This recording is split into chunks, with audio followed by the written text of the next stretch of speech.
योगीनां योगीनामपि सर्वेषां मद्गतेनान्तरात्मना श्रद्धावान् भजते यो मां समे युक्ततमो मतः।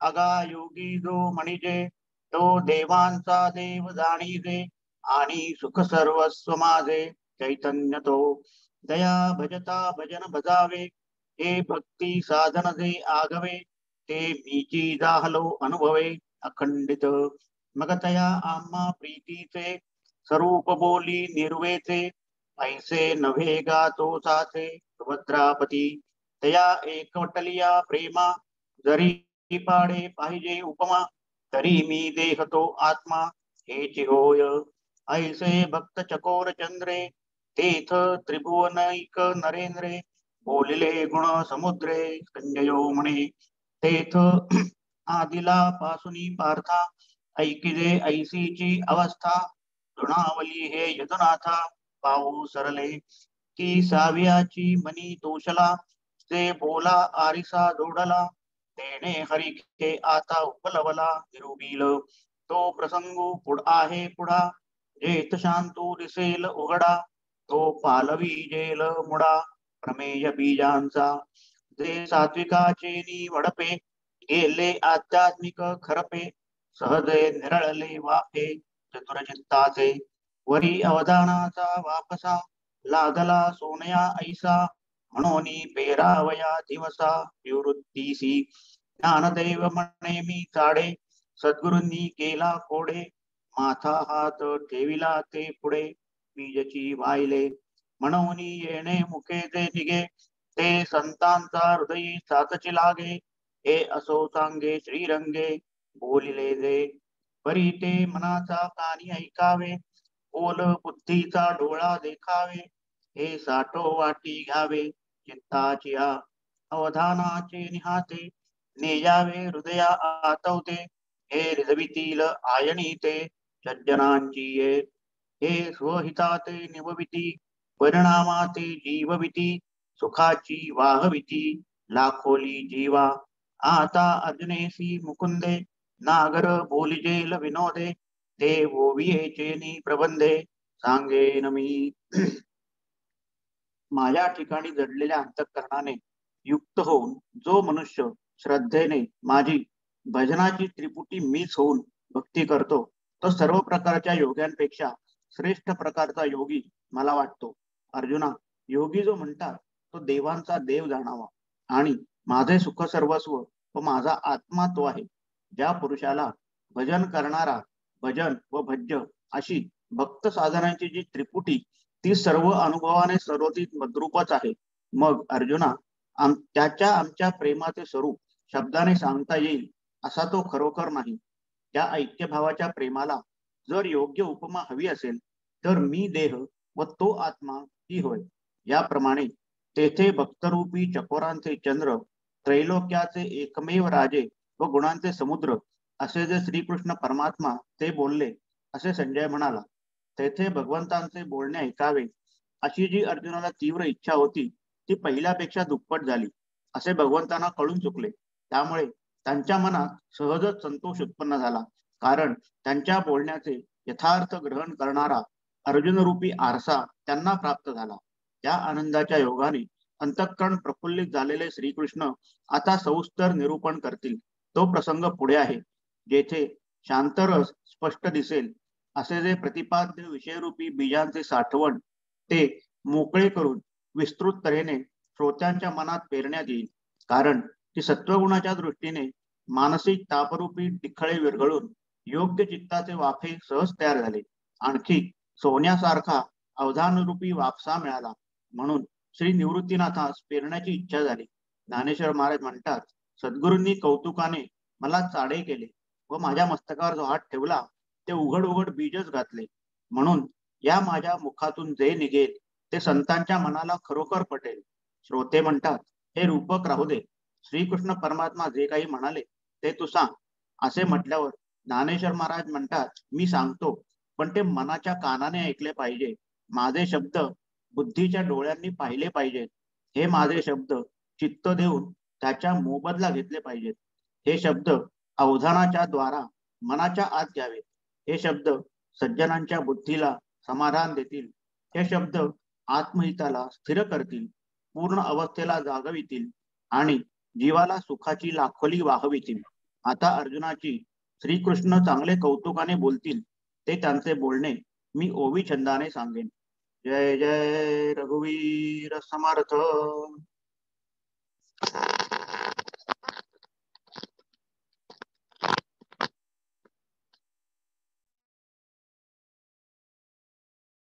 जय जय रघुवीर समर्थ. आपल्या सर्वांना नम्र अभिवादन. आवाज येतो आहे असं मी समजतो.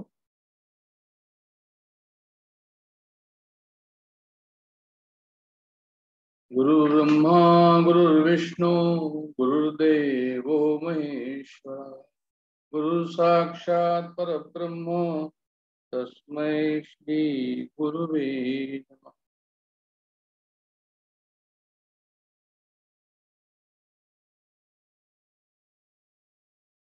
भगवद्गीतेचा 6व्या अध्यायाचा शेवट आलेला आहे. शेवटचा श्लोक आहे, अत्यंत महत्वाचा श्लोक आहे.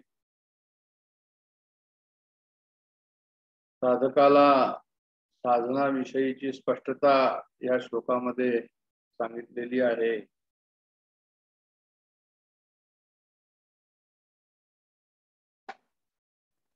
कर्मयोग, ज्ञानयोग, हठयोग, भक्तियोग कोणत्या मार्गाने जायला हवं याच्याबद्दलचं विवेचन या ठिकाणी त्यांनी केलेलं आहे.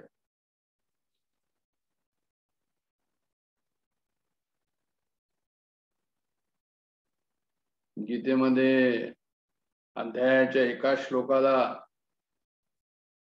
भाष्यकार कोणी द्वैतपर लावतो, कोणी अद्वैतपर लावतो, कोणी कर्मपर लावतो.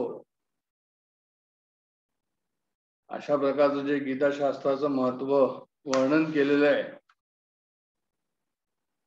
ते या श्लोकामध्ये सुद्धा आपल्याला पाहायला मिळेल.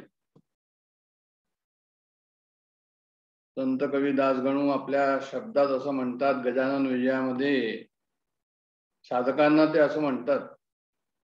काय म्हणतात? टिळकांनी जी आहे ती मोठी कामगिरी केली, कर्मयोग लिहिला गीताशास्त्रावर, हीच मोठी कामगिरी झाली त्यांच्या हस्ते, खरी टिळकांच्या हस्ते. मान जगद्गुरु परी मिळता झाला टिळका ते. अशा प्रकारचं वर्णन केलंय त्यांनी. पण हे का, याचं बॅकग्राऊंड काय, तर त्यांनी असं लिहिलंय साधकांना की बुध हो प्रत्येक आचार्यानी काल मानाते पाहुनी केली गीतेची मांडणी, केली गीतेची मांडणी जगदोद्धार करावया. मोठमोठे आचार्य होऊन गेले, एका श्लोकाचे वेगवेगळे अर्थ लावले. भगवद्गीता शास्त्राचा कर्मयोग म्हणून लावला, कोणी भक्तियोग म्हणून लावला, कोणी ज्ञानयोग म्हणून लावला. पुढे ते म्हणतात पुढच्या ओळीमध्ये की कोणी लाविली अद्वैत पर या गीताशास्त्राला, कोणी लाविली द्वैत पर, कोणी लाविली कर्म पर, त्याच एक गीतेला.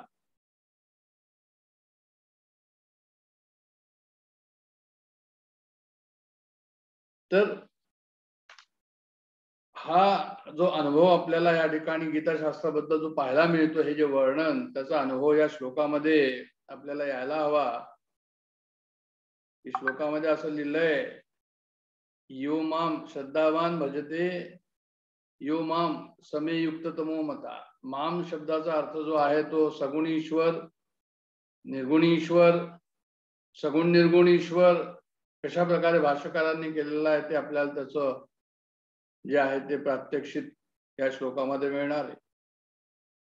म्हणजे कर्मयोग आपण कशाला म्हणतो, कर्ममार्ग कशाला म्हणतो, तर म्हणे परमेश्वराच्या ठिकाणी चित्तवृत्ती स्थिर करून निष्काम कर्मद्वारा चित्तवृत्ती स्थिर करायची, त्याला आम्ही निष्काम कर्मयोग म्हणतो. ज्ञानयोग कशाला म्हणतो, तर म्हणे ज्ञानद्वारा, सांख्ययोग द्वारा, आत्मानाम विवेक द्वारा परमेश्वराच्या ठिकाणी चित्तवृत्ती स्थिर करतो. की जड काय आणि चैतन काय, आणि ही जी चित्तवृत्ती त्या ठिकाणी स्थिर करतो त्याला ज्ञानयोग म्हणतात. मग भक्तियोग काय, तर म्हणे प्रेमाद्वारा, प्रेमाच्या द्वारे भक्ती परमेश्वराच्या ठिकाणी चित्तवृत्ती स्थिर करणं, याला ते भक्तियोग म्हणतात. भक्तीमध्ये काय तर म्हणे जे आहे ते अखंड वृद्धिंगत होणारं प्रेम आहे.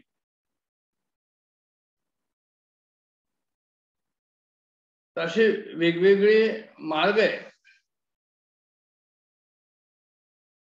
आणि मग हे जे वेगवेगळे मार्ग आहे हे कशा प्रकारचं आहे, म्हणजे हे काय वेगवेगळे मार्ग आहे काय, हे ठिकाणी एका ठिकाणी घेऊन जातात. कारण की त्यांनी म्हटले की कोणी लावली द्वैत पर, कोणी लावली अद्वैत पर, कोणी लावली कर्म पर. तर त्याच्यावर सुद्धा चिंतन केलेलं आहे दासगणू महाराजांनी. एक 10-15 ओव्या आहेत त्या, की ईश्वराकडे जाण्याचे 3 मार्ग असतीसाचे. हे तिन्ही मार्ग ज्ञानाचे गावा जाऊन मिळतात. म्हणजे ते सर्व तिन्ही मार्ग एकाच ठिकाणी जाऊन मिळतात. स्वरूपे त्याची भिन्न भिन्न वेगवेगळे दिसतात. ते दिसती पाहणारा कारण, तेने घोटाळा करीते मन पाहणाराचे राजसा. मग असा घोटाळा होतो की जे आहे ते काय, कोणता मार्ग हा बरोबर आहे. सोवळे ओळे संध्यास्नान व्रते उपोषणे अनुष्ठान या कृत्या लागून अंगे म्हणावी कर्माची. ही अंगे जो आचरी निराळसपणे खरी, तो समजावा भूवरी ब्रह्मवेत्ता कर्मठ. म्हणजे कर्मठ, कर्मयोगी. अधिक न्यून येथे होता कर्ममार्ग नये आता, म्हणून विशेष तत्परता ठेवली पाहिजे असं म्हटलंय त्यांनी या मार्गामध्ये, कर्ममार्गामध्ये. आता भक्ती मार्गाचे ऐके हे लक्षण साचे. भक्तिपंथाने जाणाऱ्याचे मन पाहिजे शुद्ध अति, फार महत्वाचं. मलिनता मना ठाई अंशही राहिल्या पायी, त्याच्या हाता येत नाही भक्ती रहस्य बापा रे. जर प्रेम अंतकरणात नसेल, दया प्रेम लीनता अंगी पाहिजे तत्वता, श्रवणी पूजनी आस्था पाहिजे त्याची विशेष. हा श्लोक जो आहे तो भक्ती मार्गाचा पुरस्कार करणारा आहे असं रामसुखदास महाराज म्हणतात.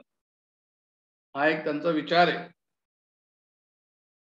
मग असं जर भक्ती विषयी जर हा श्लोक आहे, तर भक्ती कशी हवी, म्हणजे दया प्रेम लीनता अंगी पाहिजे तत्वता, श्रवणी पूजनी आस्था पाहिजे त्याची विशेष, मुखामाजी नामस्मरण करणे हरीस जाणून, ऐशी अंगे असती जाणं या भक्ती मार्गाला. मग या अंगासह जो भक्ती करी त्यालाच भेटे श्रीहरी.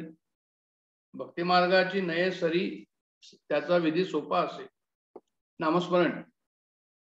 परंतु ते करण्याकरता आचरण, ते करण्याकरता कर्माहून कठीण जाणं. जेवी गगनाचे जवळपण नेत्र लागी, तसं आकाश जवळ दिसतं पण किती दूर आहे, तसंच ते भक्ती मार्गाबद्दल त्यांनी लिहून ठेवलंय तिथेच लागलीच, की ज्याला सोपा म्हटलं. आता योग मार्ग तिसरा सांगतो मी, ऐक खरा. योग मार्ग जो आहे तो त्या साधण्याशी बाहेरचे काही न लागे. जेवढे आहे ब्रह्मांडात तेवढे आहे पिंडात, त्या पिंडातील साहित्य घेऊन योग साधावा. मग इथे काय की रेचक कुंभक इडा पिंगला याचं ज्ञान हवं, कुंडलिनी आणि सुषुप्ना याचं ज्ञान पाहिजे जाणा, आधी योग करणाऱ्यांना तरीच साधेल. आता असे 3 मार्ग वेगवेगळे सांगितले. आताच आपण पाहिलं की जे आहे वेगवेगळ्या भाष्यकारांनी वेगवेगळे त्याच्यावरचं भाष्य केलेलं आहे, वेगवेगळे मार्ग संपादिले आहे. पण या तिन्ही मार्गाचं काय म्हणे, अंतिम फळ ज्ञान साचे. अंतिम फळ एकच आहे, परी ते ज्ञान प्रेमाचे वीण असता कामा नये. त्या ज्ञानामध्ये प्रेम जर नसेल तर म्हणे मग ते योग्य नाही असं म्हणतात. जे जे कृत्य प्रेमाविण ते ते अवघे आहे क्षीण, म्हणून प्रेमाचे रक्षण करणे तिन्ही मार्गात. हे फार महत्वाची ओवी आहे ही. हे परमार्थाचं सार आहे. तुम्ही कोणताही मार्ग ठेवा, कर्म मार्ग असेल, तुमचा ज्ञान मार्ग असेल, ध्यान मार्ग असेल, योग मार्ग असेल, लय मार्ग असेल, राजमार्ग असेल म्हणजे राजयोग असेल, मंत्रयोग असेल, काही पण असेल, पण जे जे कृत्य प्रेमाविण ते ते अवघे आहे क्षीण, म्हणून प्रेमाचे रक्षण करणे तिन्ही मार्गात. आता मनुष्य असतो, कोणी गोरा असतो, कोणी काळा असतो, काळा गोरा खोजा थोर कुरूप आणि सुंदर हे शरीराचे प्रकार, त्याची न बाधा आत्म्यात आहे. मार्ग जरी आपल्याला कोणता एखादा चांगला वाटला किंवा एखादा कठीण वाटला तरी त्याची बाधा आत्मा अवघ्यांचा आहे एक, तिथे न पडे कदा फरक. शरीर भेद व्यावहारिक त्याचे कौतुक काही नसे. म्हणून या मार्गाबद्दलचं जे आहे ते कौतुक करायची आवश्यकता नाही की कोणता मार्ग आहे. म्हणून या तिन्ही मार्गाची स्थिती तंतोतंत साची, बाह्य स्वरूपे भिन्न त्याची, परी मूळ कारण एक. मग आता झगडा कुणाचा होतो ते म्हणतात की मुक्कामास गेल्यावर मार्गाचा ना उरे विचार. मुक्कामावर गेल्यावर की झगडा नाहीये, जो मार्गी चालतो नर महत्व त्याचे त्यास वाटे. पंथ चालण्या आरंभ झाला पण मुक्कामास नाही पोचला, अशाचा जो होता तंटा पंथाभिमानी. पण अशा कोणाचा झगडा होतो, कोणाचा वादविवाद होतात, कोण म्हणतो सगुणे निर्गुणे काय म्हणून, तर म्हणे पंथ चालण्या आरंभ झाला पण मुक्कामास नाही पोचला, त्यांचाच होतो तंटा पंथाभिमाने. म्हणून या तिन्ही मार्गाचे जे पंथ मुक्कामी पोचल्या होती संत, मग तयाच्या संबंधात द्वैत नसे अतुलही. म्हणजे शेवटी जे आहे ते काय आहे तर म्हणे हे शेवटी शेवटपर्यंत पोचायचंय या तिन्ही मार्गाने. कोणताही मार्ग असो आपला, मार्गामध्ये जो आहे तो फरक करताना, कमी जास्त न पाहताना शेवटला जो जे आहे ते टप्पा गाठला आहे की नाही हे पाहायला हवं.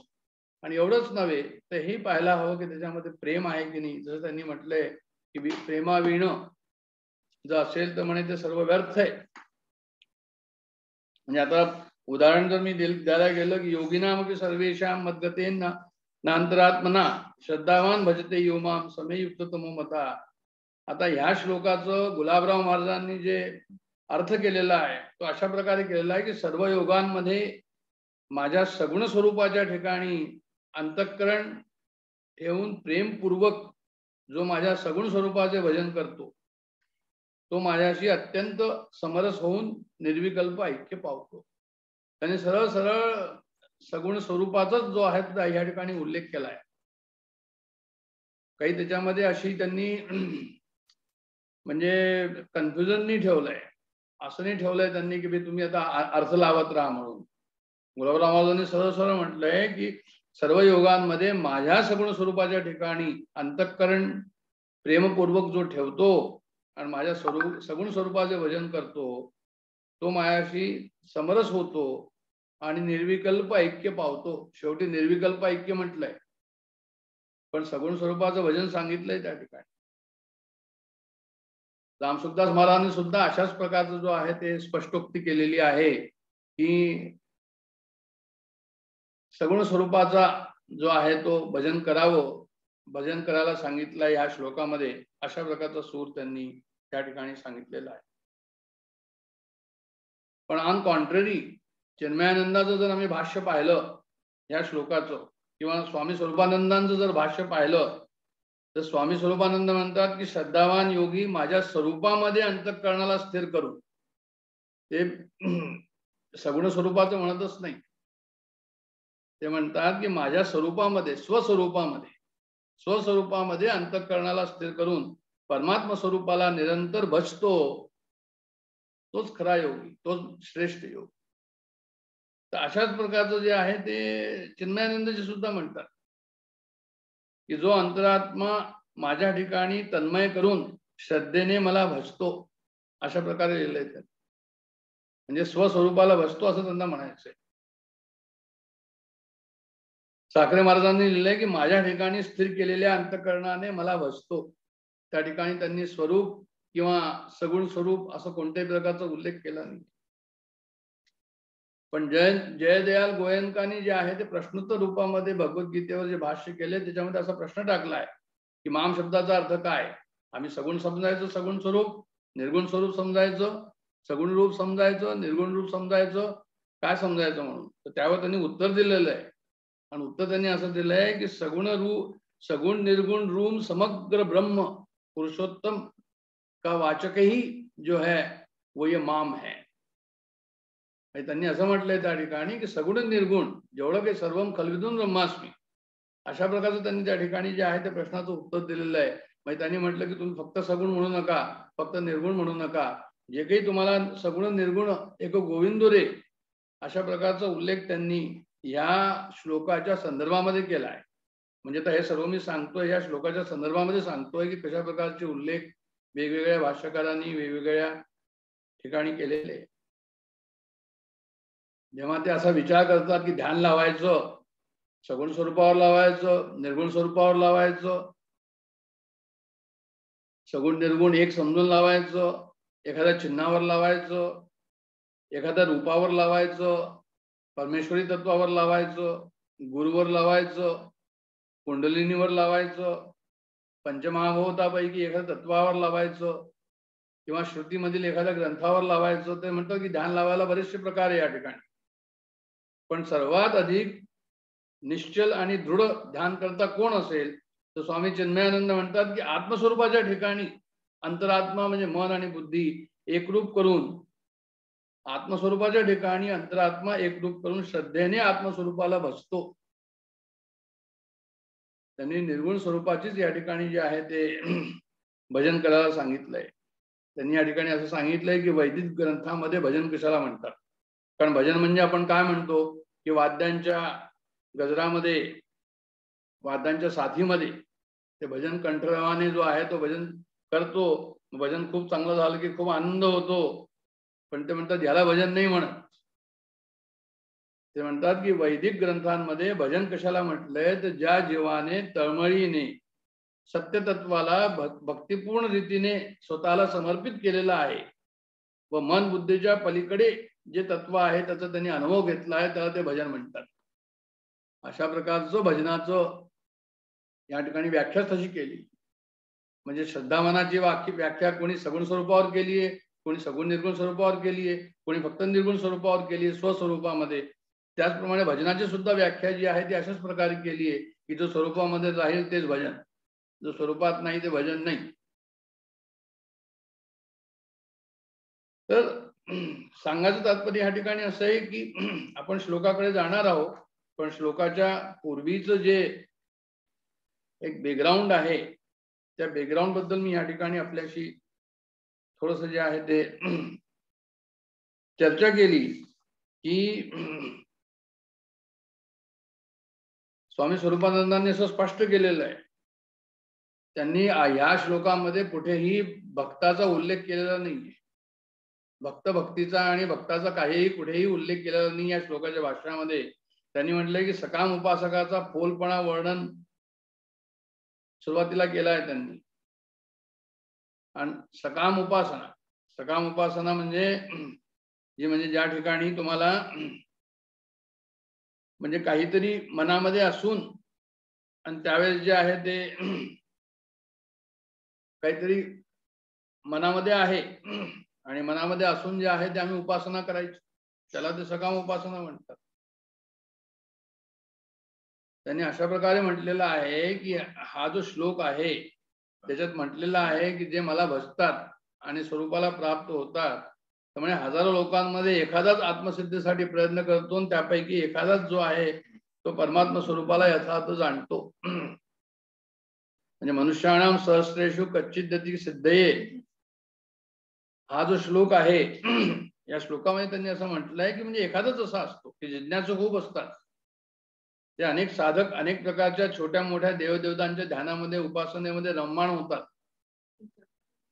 कोणी शंकर, कोणी मारुती, कोणी गणपती, सूर्य, विष्णू हे सर्व सगुण उपासक बहुतेक सकाम उपासना करणारे असतात. या सर्व उपासनेत त्रिपुटी असते, म्हणजे भक्त, भक्ती आणि भगवंत, उपास्य, उपासक, उपासना आणि त्यांची भेददृष्टी असते या सकाम उपासकाची. आणि सर्व उपासना कशा असतात म्हणजे जे आहे ते उपास्य देवता भिन्न आहे, हा भिन्न आहे. सर्व उपासना अध्यस्त असतात म्हणजे अज्ञानाच्या आतमध्येच असतात, अज्ञानतार्गत असतात, त्रिगुण मायेमध्येच असतात उपासना. म्हणून परमेश्वराचे खरे स्वरूप हे लोक जाणत नाही सकाम उपासना जे करतात ते. अशा प्रकारचं त्यांनी समाचार घेऊन सकाम उपासनेचा मग ते आले की खरी उपासना कोणती. योगिनामपि सर्वेषाम. आता योगिनामपि सर्वेषाम मध्ये सर्व योगी जे म्हटलेलं आहे त्याच्यामध्ये सकाम योगी पण आले, म्हणून सकाम योग्यांचा समाचार त्यांनी पहिले घेतलेला आहे. हे सर्व सकाम योगी जितके आहेत ते खरं ज्ञान जाणत नाही, खरा देव जाणत नाही, खऱ्या देवाबद्दल त्यांना रुची नाही. त्यांना फक्त जे आहे ते स्वतःची इच्छा वासना पूर्ण करण्याकरता ते उपासना करत असतात. म्हणून त्यांनी म्हटलंय की मनुष्याणाम सहस्रेषु कच्चित दती सिद्धये यततामपि सिद्धानाम कश्चित मामे वेत्ती तत्वता. अशा प्रकारे योगिनामपि सर्वेशांचा बॅकग्राऊंड मध्ये हा एक उल्लेख त्यांनी केलेला आहे सकाम उपासकाचा. आता काय की श्रेष्ठ योगी कोण किंवा उत्तम योगी कोण? पहिले तर म्हणजे की योगी कोण? योगी जो ज्याच्याशी भगवंताशी युक्त झालेला आहे तो योगी. ज्याला समता प्राप्त झालेली आहे, समता योग प्राप्त झालेला आहे तो योगी. समत्वम योग उच्यते. तर श्रेष्ठ योगी कोण, उत्तम योगी कोण? म्हणजे जो हा योगी अतिशय श्रद्धेने माझे भजन करतो, म्हणजे तो योगी आहे पहिले तर. आणि दुसरं काय आहे, तो श्रद्धावान आहे. तिसरं काय आहे, तो मला भजतो, निरंतर भजतो. म्हणजे जेव्हा ज्ञान मार्गामध्ये ध्यान मार्गामध्ये भक्तीचा स्पर्श आवश्यक आहे. भक्तीचा स्पर्श जर नसेल ज्ञान मार्गामध्ये, ध्यान मार्गामध्ये ध्यान लावून बसले, ज्ञान सांख्ययोग किंवा आणखीन कोणता योग पाहतात ते, तर पण ते काय होईल, त्यामुळे भक्ती नसेल तर हृदय विशाल होणार नाही. म्हणून भक्तीचं महत्व अनन्य साधारण भक्तीचं महत्व आहे आपल्या भारतीय संस्कृतीमध्ये. गुरु शिष्याची परंपरामध्ये सुद्धा ते दाखवलेलं आहे. आणि भगवंत आणि भक्त ह्याच्यामध्ये आपण पुष्कळ उदाहरण आपण पाहतो की भक्तीचा स्पर्श, प्रेमाचा स्पर्श त्या ठिकाणी अत्यंत आवश्यक आहे. कारण की हृदय विशाल अदरवाईज होत नाही. ती माणसे काय होतात तर म्हणजे जे भक्तीचा स्पर्श नाही ते अहंकारी होतात. मी केले, माझ्या विना होणार नाही, मी नसतो तर झालं नसतं, अशा प्रकारचा जो सूक्ष्म अहंकार त्यांना त्या ठिकाणी असतो. म्हणजे समर्थ म्हणतात की मी करता म्हणशी तर दुखी होशी आणि राम करता म्हणशी तर पावशी असे कीर्ती प्रताप. त्याचा अर्थच हा झाला की अहंकाराचा सर्वांनी, सर्व संतांनी समाचार घेतलेला आहे भरपूर. म्हणून म्हटले की कोणी ज्ञानमार्गाने जाणारा असेल, कोणी ध्यान मार्गाने जाणारा असेल, कोणी कर्ममार्गाने जाणारा असेल, पण ज्या चित्ताला अहंकाराचा स्पर्श आहे तो मग जो आहे तो कसा आहे तर म्हणे तो उत्तम योगी नाही होऊ शकत. म्हणून ह्या ठिकाणी म्हटलंय श्रद्धावान भजतो या माम. श्रद्धावान कुणाला म्हटलंय? शंकराचार्यांनी अशी एक उदाहरण दिलेलं आहे की श्रुती स्मृती पुराण इत्यादीत परमेश्वरा संबंधी कारुण्य भाव ठेवून जे काही विवेचन आलेलं आहे त्यावर संपूर्ण विश्वास ठेवतो, त्याला त्यांनी जे आहे ते म्हटलेलं हा श्रद्धावान आहे. म्हणजे तिथे श्रद्धा असणं आवश्यक आहे कोणताही मार्ग असो, तिथे भक्ती असणं आवश्यक आहे कोणताही मार्ग असो. त्या व्यापक ईश्वरावर जो ईश्वर या ठिकाणी सर्वांना सांभाळतो त्या ईश्वरावर निष्ठा असणं अत्यंत आवश्यक आहे. आणि लोकसंग्रहासाठी सुद्धा ज्ञानोत्तर भक्ती म्हणजे लोकसंग्रहासाठी त्यांनी कार्य केलं पाहिजे. असं का म्हणतात ते की कारण असं की जोपर्यंत व्यापकता येणार नाही, निष्काम कर्माशिवाय व्यापकता येणार नाही. म्हणून ते लोकसंग्रहाचा सुद्धा त्या ठिकाणी आग्रह करतात. भगवंतावर श्रद्धा ठेवा, भगवंताची भक्ती करा, भगवंतावर प्रेम ठेवा, ईश्वरावर निष्ठा ठेवा आणि लोकसंग्रहासाठी ज्ञानोत्तर भक्ती त्या ठिकाणी जी आहे ती ठेवा. म्हणून ज्ञानेश्वर महाराज सुद्धा एवढं सर्व ज्ञानी असून सुद्धा ते म्हणतात की माझे जीवीची आवडी पंढरपुरास नाही न गुढी. एवढं सर्व करून सुद्धा शेवटी पंढरपूरला जी आहे वारी ती त्यांनी ठेवली होती. जणू काही सर्व सुखाचे आगर बाप रुक्मा देवी बर. विठ्ठलाच जो आहे तो त्यांनी सर्व सुखाचे आगर असं म्हटलं. असं का झालं? कारण त्याचं कारण असं की प्रेम जे आहे त्या ठिकाणी जे आहे ते प्रेम ठेवण्याकरता एक चिन्ह म्हणून त्या ठिकाणी व्यापकता असून सुद्धा त्यांनी जे आहे ते लोकसंग्रहासाठी ज्ञानोत्तर भक्ती ज्याला आपण म्हणतो त्याप्रमाणे त्यांनी मार्ग दाखवून दिला. म्हणजे ज्ञान हवे, त्याला ध्यानाची जोड हवी, निष्काम कर्म हे करायलाच हवं, पण अहंकाराचा त्या ठिकाणी स्पर्श नको. अहंकाराचा स्पर्श असेल, सूक्ष्म अहंकार असेल तर हृदय विशाल होणार नाही. म्हणजे विचरे विश्व होनी विश्वा माझे तेव्हाच होईल जेव्हा दृश्य हृदय विशाल होईल. म्हणून योगी श्रद्धावान हवा. तर अशा प्रकारे जे आहे ते श्रद्धावान कुणाला म्हणायचं, उत्तम योगी कुणाला म्हणायचं? म्हणजे असा जो श्रद्धावान असेल त्याला परमेश्वराची अनुभूती असणारच. म्हणून ज्ञानेश्वर महाराजांनी असं म्हटलंय या श्लोकांच्या याच्यामध्ये भाष्यामध्ये की आगा योगी जो म्हणजे तो देवाचा देव जाणीते आणि सुख सर्व माझे चैतन्य तो म्हणजे तो चैतन्य माझं, अशा प्रकारे त्यांनी अशा योग्याला म्हटलंय की जया भजता भजन भजावे हे भक्ती साधना आगवे ते मीची झालो अनुभवे अखंडित. भक्त आणि भक्ती आणि भगवंत सर्व मीच झालो अखंडित. मग अशा योग्यतेला ते प्राप्त झालेले की म्हणजे ही जन्मजन्मांतरांची तपश्चर्यामुळे त्याप्रमाणे तसे झालेले आहे असं त्यांना त्या ठिकाणी सांगायचंय. की त्यांनी असं म्हटलेलं आहे त्या ठिकाणी की तो देह आहे तर मी देह आहे त्याचा, तो आत्मा आहे माझा, अशा प्रकारचं वर्णन जे आहे त्यांनी केलंय ते आपण नंतर जे आहे ज्ञानेश्वरीमध्ये पाहू. पण मला आता असं म्हणायचं की या श्लोकामध्ये जे दिलेलं आहे आपण कोणत्या मार्गाने जातोय काय त्यांनी दाखवलेलं आहे याच्याबद्दलच विवेचन या ठिकाणी केलंय. आता आपण सुरुवातीला काय करू, या श्लोकाचा स्वामी स्वरूपानंदांनी कशा प्रकारचा अर्थ केलेला आहे तो पाहून जो निर्गुण स्वरूपाचा आहे, नंतर आपण सगुण स्वरूपाकडचा अर्थ जो आहे तो त्याच्याकडे जाऊ. तर त्यांना असं म्हणायचंय की त्यांनी सुरुवातीला जसं मी सांगितलं की सकाम उपासना करणाऱ्यांना त्यांनी म्हणजे जे आहे वाटेलाच लावलं त्यांचा फोलपणा सांगून, कोणी स्वामी स्वरूपानंदांनी आपल्या भाषामध्ये. पण ज्यांची श्रद्धा आहे स्वस्वरूपावर ध्यान करतात, शास्त्र प्रतिपादित सिद्धांतावर नितांत श्रद्धा ज्यांची आहे. आता शास्त्र प्रतिपादित सिद्धांत काय, श्रद्धे करता शास्त्र काय सांगतो, कशावर श्रद्धा ठेवायची, तर म्हणे अहम ब्रह्मास्मी, अहम ब्रह्मास्मी हे शास्त्र सांगतो. सर्वं खलिदुम ब्रह्मा नेहम नानास्ति किंचनम असं शास्त्र सांगतं. सर्व ही एतद ब्रह्म हेही शास्त्र सांगतो. अयमात्मा ब्रह्म हेही शास्त्र सांगतो. ब्रह्म सत्यम जगन मिथ्या जीव ब्रह्मेव नापरा किंवा वासुदेव सर्वमिती स महात्मा सदुर्लभ असं भगवद्गीता सांगते. म्हणजे हे सर्व शास्त्र असं सांगतो, त्याच्यावर श्रद्धा ठेवणारा तो श्रद्धावान असं त्यांना म्हणायचंय. म्हणजे तर सगुण स्वरूपापासून कसं ते ज्याला ह्या शास्त्राकडे घेऊन जाऊन त्याला सांगतात की श्रद्धावान म्हणजे कोण, यत्किंचित नानात्व नाही, अनेकत्व नाही, सर्वदूर ब्रह्मच आहे. जो आपला साक्षी आहे, जो प्रत्येगात्मा आहे, जो साक्षीभाव आहे, तो ब्रह्मस्वरूपच आहे आणि तो सर्व दूर आहे. अशा प्रकारचं याच्यावर ज्याची श्रद्धा त्याला त्यांनी श्रद्धावान म्हटलंय. आणि तो श्रेष्ठ साधक मद्गतेन अंतरात्मान भजते, म्हणजे परमात्मा स्वरूपामध्ये अंतःकरण स्थिर आणि एकाग्र करून बसतो. मग परमात्मा स्वरूप कोणतं, अहम ब्रह्मास्मी. अहम ब्रह्मास्मी ही वृत्ती हे परब्रह्म रूपच सर्वांच्या अंतःकरणामध्ये सन्निविष्ट असणारे प्रत्येगात्मा स्वरूप आहे.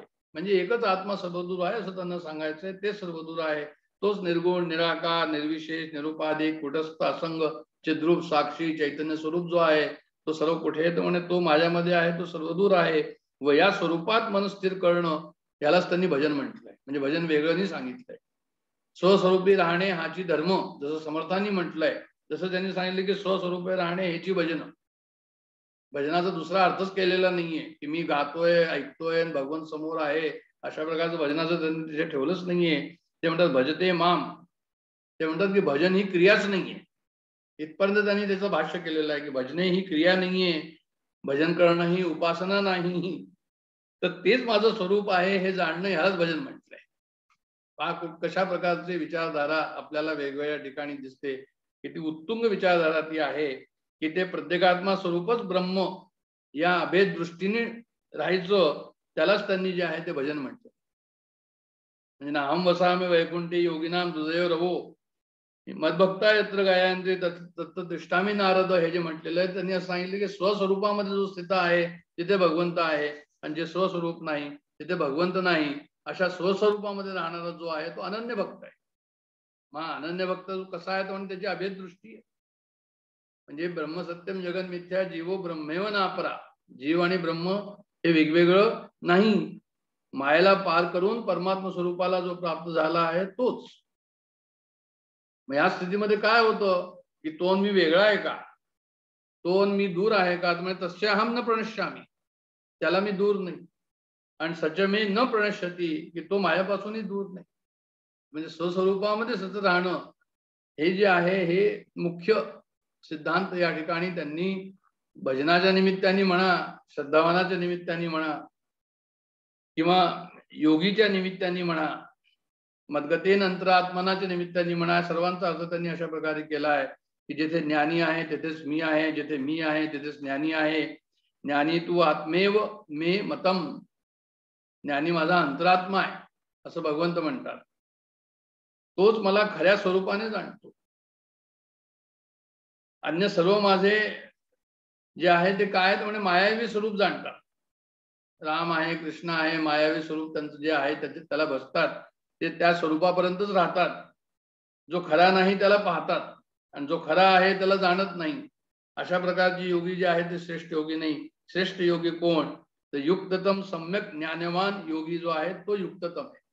सम्यक ज्ञानवान योगी, समत्वम योग उच्चते. जो समत्वाला प्राप्त झालेला आहे आणि जो ज्ञानवान पण आहे आणि जो भक्ती पण आहे ज्याच्यामध्ये, असा योगी जो आहे तो युक्ततम आहे. अशा प्रकारचं वर्णन त्यांनी या ठिकाणी केलेलं. तर पण रामसुखदास महाराजांनी काय केलं, हे काय लिहिलेलं आहे अशा हे पाहूया आता आपण इथे. मला फक्त एवढं सांगायचं की आतापर्यंत जे वर्णन केलं ते कशा प्रकारे केलं आपण हे पाहिलं की या ठिकाणी जे आहे ते गीतेमध्ये अर्थ वेगवेगळे लावले जातात. वेगवेगळे जे आहे ते मार्ग आहे, पण सर्व मार्ग जे आहे ते एकाच ठिकाणी जाऊन मिळतात. अशा प्रकारचं सर्व वर्णन आम्ही या ठिकाणी ऐकलं. आता जसं मी सांगितलं पूर्वी की रामसुखदास महाराजांनी जे आहे सगुण उपासनेबद्दल पुरस्कार या ठिकाणी केलेला आहे. योगिनाम अपि सर्वेशाम या ठिकाणी जे आहे त्यांनी असं म्हटलंय की ज्याच्या ठिकाणी जडतेपासून संबंध विच्छेद करण्याची प्रधानता आहे. म्हणजे जरी तो भक्त असला तरी जडतेपासून संबंध विच्छेद आहे. योगिनाम अपि सर्वेशा, सर्व योगी. कोणकोणते योगी? कर्मयोगी, सांख्ययोगी, हठयोगी, मंत्रयोगी, लय योगी, कोणतेही असो.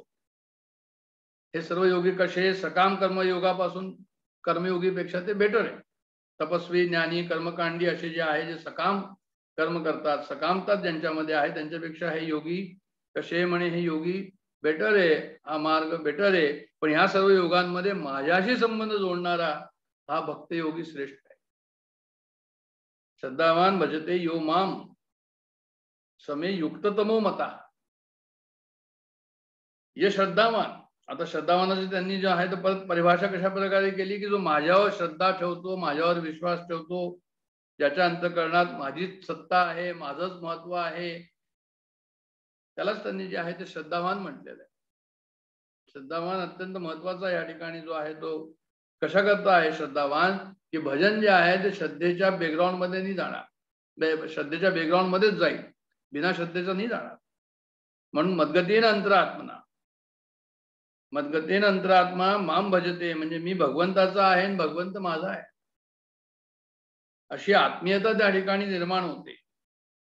मग जिथे आत्मीयता निर्माण होते की तो माझा आहे मी त्याचा आहे, मग तिथे मन लागतं, मग ते मन तल्लीन होतं. जसं मुलीचं समजा लग्न झालं ती सासरी गेली, मग तिचं सासरी मन लागतं आणि तिथेच ती तल्लीन होते, तेच तिला सर्व आपलं घर म्हणते. तिला मन लावावं लागत नाही. खाताना, पिताना, उठताना, बसताना, चालताना, फिरताना, झोपताना, जागताना सर्व काही ज्या ठिकाणी ती असते त्याच ठिकाणी जे आहे ती तिचं मन असतं. त्याचप्रमाणे भगवंताविषयी सुद्धा या भक्ताचं मन कसं असतं की म्हणजे त्या भगवंतामध्येच असतं. भगवंताचंच जो आहे तो चिंतन करतो, भगवंताच्या व्यक्तिमत्वाचंच तो चिंतन करतो. स्वतः त्याचं व्यक्तिमत्व सुद्धा भगवंतासारखंच होऊन जातं.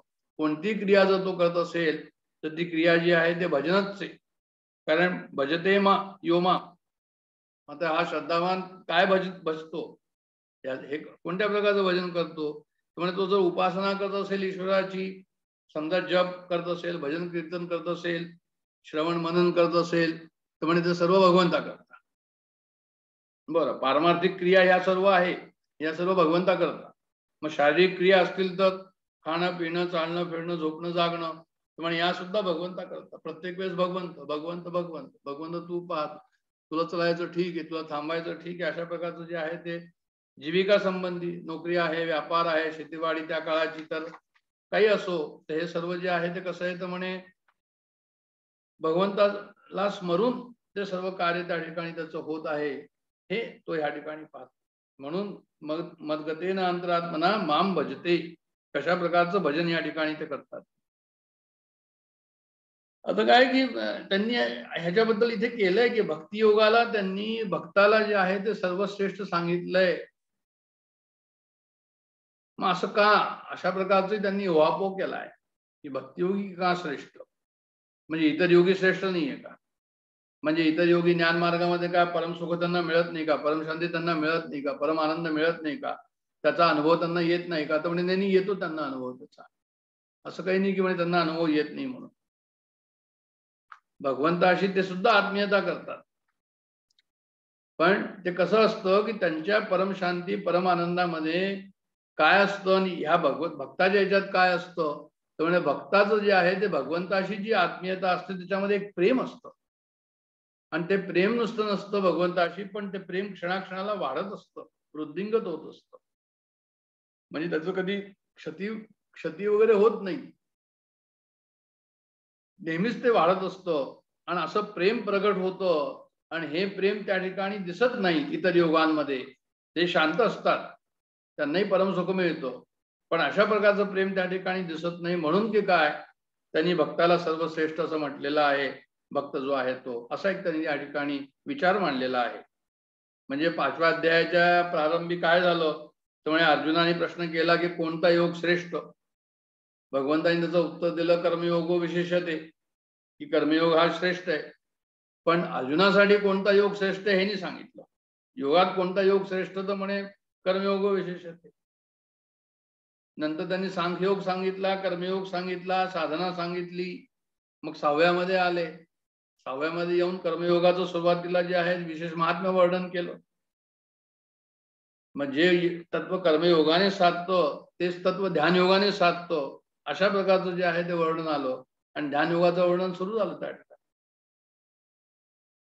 मग असं ध्यानयोगाचं वर्णन करता करता ध्यानयोगाची परिपक्वता दाखवून त्यांनी जे आहे ते दाखवत होते, त्यावेळेस अर्जुनाने प्रश्न केला की भाई, मन तर विचलित जे आहे, माझी जी चंचलता आहे मनाची ती आड येईल, कारण एवढं तुम्ही ध्यानाबद्दल म्हणताय की तिथेच मन लावायचं, तर मन कुठे राहतं एका ठिकाणी. मग त्याचं उत्तरही भगवंताने दिलं की अभ्यासेन तू कौंतेय वैराग्येन च गृह्यते, अशा प्रकारे त्याचं उत्तर देऊन पुढे गेले. तर पुढे त्यांच्या मनामध्ये हा प्रश्न आला की समजा हा योगी जो आहे तो अंतकाळी विचलित झाला, आणखीन काही मनामध्ये विचार आले तर काय होईल. मग त्या योगभ्रष्टाच्या गतीचं वर्णन केलं. आता नंतर जे आहे ते योगभ्रष्टाचं वर्णन केल्यानंतर 46व्या श्लोकामध्ये योगाचं विशेष महात्म्य वर्णन केलेलं आहे योगीचं. आणि अर्जुनाला असं सांगितलं की तस्मात योगी भव अर्जुना तू योगी हो, अशा प्रकारचं त्यांनी जे आहे ते मागच्या श्लोकामध्ये म्हणजे 46व्या श्लोकामध्ये त्यांनी सांगितलं की तू योगी हो. तर योगाचं विशेष महात्म्याचं वर्णन त्यांनी या ठिकाणी केलं. पण कोणता योग श्रेष्ठ आहे, म्हणजे कोणता मार्ग श्रेष्ठ आहे, अशा प्रकारचं काही त्या ठिकाणी सांगितलं नव्हतं. कशामध्ये? 46 श्लोकामध्ये. म्हणजे असं की ज्ञानयोगी श्रेष्ठ की कर्मयोगी श्रेष्ठ, कोणता योग श्रेष्ठ हे स्पष्ट केलं नव्हतं. पण आता हा शेवटच्या श्लोकामध्ये 47व्या श्लोकामध्ये त्यांनी सरळ अर्जुनाने न विचारता सरळ सांगितलं की भक्तियोग जो आहे तो श्रेष्ठ आहे, भक्तियोगी श्रेष्ठ आहे. समे युक्त तमो मतः, हा जो योगी आहे, जो माझ्या श्रद्धावान भजते माम, तो सर्वात श्रेष्ठ आहे, अशा प्रकारे जे आहे त्यांनी या ठिकाणी स्पष्ट केलं. पण असं स्पष्ट सांगूनही अर्जुनानं भगवंताचे उपदेश पकडला नाही म्हणा, बोल पकडले नाही म्हणा, किंवा त्याचा तो प्रश्न नव्हता म्हणून त्याच्याकडे लक्ष दिलं नाही. असंही असेल की 12व्याच्या आरंभी पुन्हा त्यांनी प्रश्न केला की साकार भक्ती करणारे श्रेष्ठ की निराकार भक्ती करणारे श्रेष्ठ, कोण श्रेष्ठ हे सांगा. आणि परत उत्तर भगवंताचं 12व्यामध्ये नंतर जे आहे ते आलं, आणि आपल्या भक्तालाच त्यांनी सर्वश्रेष्ठ सांगितलं.